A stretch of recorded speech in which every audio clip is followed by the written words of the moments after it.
अस्सलाम वालेकुम। आज के इस वीडियो में मैं आपको न्यू जॉब्स के बारे में बताऊंगी जो कि आई हुई है पाकिस्तान एटॉमिक एनर्जी कमीशन के अंदर। आपने इसमें अप्लाई किस तरह से करना है, कौन कौन इसके अंदर अप्लाई कर सकता है, इसका जो लिंक है वो मैं डिस्क्रिप्शन में भी दे दूंगी ताकि आप इजीली इस तक एक्सेस कर सकें और विदाउट टेन्योर और आपकी जो एप्लीकेशन है वो सबमिट हो जाए।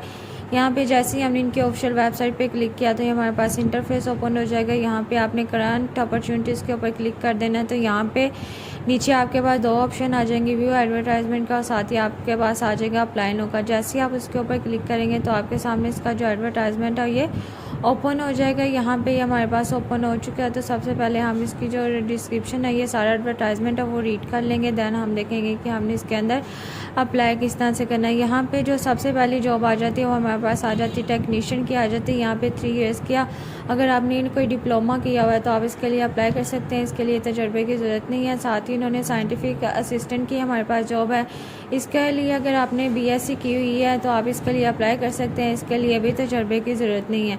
देन हमारे पास आ जाती है जूनियर असिस्टेंट की जॉब आ जाती है। यहाँ पे अगर आपने BCS BBA वगैरह किया हुआ है तो आप इसलिए इसके लिए अप्लाई कर सकते हैं। इसके लिए अगर किसी ने के पास रेलिवेंट एक्सपीरियंस है तो उसको ज़्यादा यहाँ पे प्रेफरेंस दी जाएगी। देन हमारे पास आ जाती है यहाँ पे जॉब जो है टेक्नीशियन की जॉब आ जाती है। यहाँ पे अगर आपने FSc की हुई है प्री इंजीनियरिंग के अंदर तो आप इसके लिए जो अप्लाई कर सकते हैं। इसके लिए तजर्बे की ज़रूरत नहीं है। यहाँ पे अगर आपने मैट्रिक किया हुआ है साइंस के साथ, इसके लिए आपके पास जो है वो 2 इयर्स तक का एक्सपीरियंस होना चाहिए। देन हमारे पास आ जाती है यहाँ पे टेक्नीशियन की जॉब आ जाती है। इसके लिए अगर आपने मैट्रिक किया हुआ है तो आपके पास 3 इयर्स तक का एक्सपीरियंस होना चाहिए। अगर आपने मैट्रिक किया हुआ है 2 इयर्स का, अगर आपके पास कोर्स है रेलिवेंट फील्ड का तो उसके लिए आपके पास जो है वो 2 इयर्स का एक्सपीरियंस होना चाहिए। देन अगर आपने FSc की हुई है तो अगर आपके पास 1 ईयर तक का डिप्लोमा है रेलिवेंट फील्ड के अंदर तो इसके लिए आपके पास जो है वो तजर्बे की ज़रूरत नहीं है। देन हमारे पास आ जाती है 6 जॉब आ जाती है जो कि है साइंटिफिक असिस्टेंट की ये जॉब है। इसके लिए अगर आपने FSc की हुई है तो आपको इसके लिए तजर्बे की ज़रूरत नहीं है। देन हमारे पास आ जाती है स्पेशल व्हीकल ऑपरेटर की ये जॉब आ जाती है। इसके लिए अगर आपने मैट्रिक किया हुआ है तो उसके साथ आपके पास जो है वो 3 इयर्स तक का रेलिवेंट एक्सपीरियंस होना चाहिए। देन हमारे पास आ जाती है जूनियर कंप्यूटर ऑपरेटर की ये जॉब आ जाती है। अगर आपने इसके अंदर FSc की हुई है या FA किया हुआ है और साथ ही आपके पास 6 मंथ का कोई कंप्यूटर कोर्स है तो आप इसके लिए जो है अप्लाई कर सकते हैं। अगर आपने FSc की हुई है कंप्यूटर साइंस के अंदर तो आप इसके लिए भी अप्लाई कर सकते हैं और इसके अंदर जो है तजर्बे की ज़रूरत नहीं है। देन हमारे पास जो 9th जॉब आ जाती है वो हमारे पास आ जाती है जूनियर असिस्टेंट की ये जॉब है। अगर आपने यहाँ पे FSc की हुई है तो आप इसके लिए अप्लाई कर सकते हैं। साथ इसके अगर आपने 6 मंथ का ऑफिस ऑटोमेशन कोर्स किया हुआ है तो इसके अंदर तजर्बे की ज़रूरत नहीं है। देन यहाँ पे हमारे पास 10th जॉब आ जाती है वो है टेलीकॉम ऑपरेटर की ये जॉब है। यहाँ पे अगर आपने इंटरमीडिएट किया हुआ है किसी भी सब्जेक्ट डिसिप्लिन के अंदर तो आप इसके लिए जो है अप्लाई कर सकते हैं। यहाँ पे 2 इयर्स तक का रेलिवेंट एक्सपीरियंस रिक्वायर है। देन हमारे पास आ जाती है 11th जॉब जो कि मौज़म कारी की जॉब है।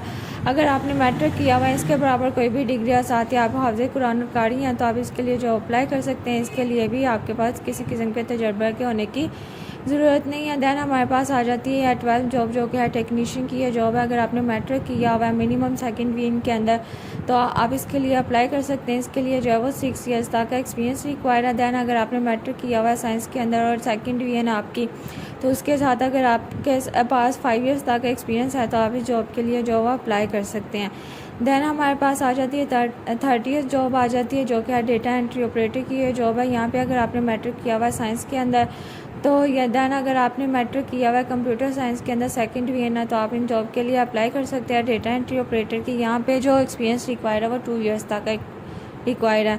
देन हमारे पास आ जाती है साइंटिफिक असिस्टेंट की ये जॉब आ जाती है। यहाँ पे अगर आपने मैट्रिक किया हुआ है साइंस के अंदर मिनिमम सेकंड डिवीजन है, अगर आपके पास 6 इयर्स तक का रेलिवेंट एक्सपीरियंस है तो आप इस जॉब के लिए अप्लाई कर सकते हैं। यहाँ पे देन हमारे पास ड्राइवर की जॉब आ जाती है। यहाँ पे आपके पास जो है मैट्रिक की डिग्री होनी चाहिए, साथ लाइसेंस होना चाहिए और 3 इयर्स का एक्सपीरियंस है तो आप इजीली अप्लाई कर सकते हैं। देन यहाँ पे कुक की जॉब आ जाती है। यहाँ पे अगर आपने मिडिल किया हुआ है साथ ही 6 इयर्स तक का एक्सपीरियंस है तो आप इस जॉब के लिए अप्लाई कर सकते हैं। देन हमारे पास आ जाती है डिस्पैच राइटर की जॉब आ जाती है। यहाँ पे अगर आपने मैट्रिक किया हुआ है सेकेंड डिवीजन के अंदर तो आप इसके लिए अप्लाई कर सकते हैं। इसके लिए जो हमारे पास एक्सपीरियंस होना चाहिए वो 2 इयर्स तक का एक्सपीरियंस होना चाहिए। अब आपने इसके अंदर अप्लाई किस तरह से करना है, आपने कर लेना है इसको बैक और यहाँ पे आपके पास आपने इसके अंदर अप्लाई किस तरह से करना है। इसके अंदर जिस तरह से हम rozy.pk के ऊपर CV वगैरह बनाते हैं उसी सेम तरीके से आपने यहाँ पे अपनी जो है वो CV बना लेनी है। अगर आपकी यहाँ पे पहले से बनी हुई है और आपने यहाँ पे इन्होंने आपका जो पासवर्ड है वो रिसेट कर दिया होगा। यहाँ पे आप अपना सिंपली CNIC नंबर एंटर करेंगे, फिर दोबारा पासवर्ड की जगह पे भी अपना जो है वो CNIC नंबर एंटर करेंगे, साइन इन कर लेंगे, तो आपके सामने इनका जो है सारे एप्लीकेशन फॉर्म जो है वो ओपन हो जाएगा। अगर आप वहाँ पे कुछ एडिटिंग करना चाहते हैं तो कर सकते हैं, अगर नहीं करना चाहते तो वहाँ पे आप सिंपली जो है वो सबमिट के बटन पे क्लिक कर देंगे, तो आपकी जो रेलिवेंट जॉब के अंदर आपकी जो एप्लीकेशन है वो सबमिट हो जाएगी और साथ ही आपको एक कंफर्मेशन ईमेल आ जाएगी। तो आपने जॉब के लिए लाजमी अप्लाई करना है, इंशाल्लाह आपको पॉजिटिव रिस्पांस मिलेगा।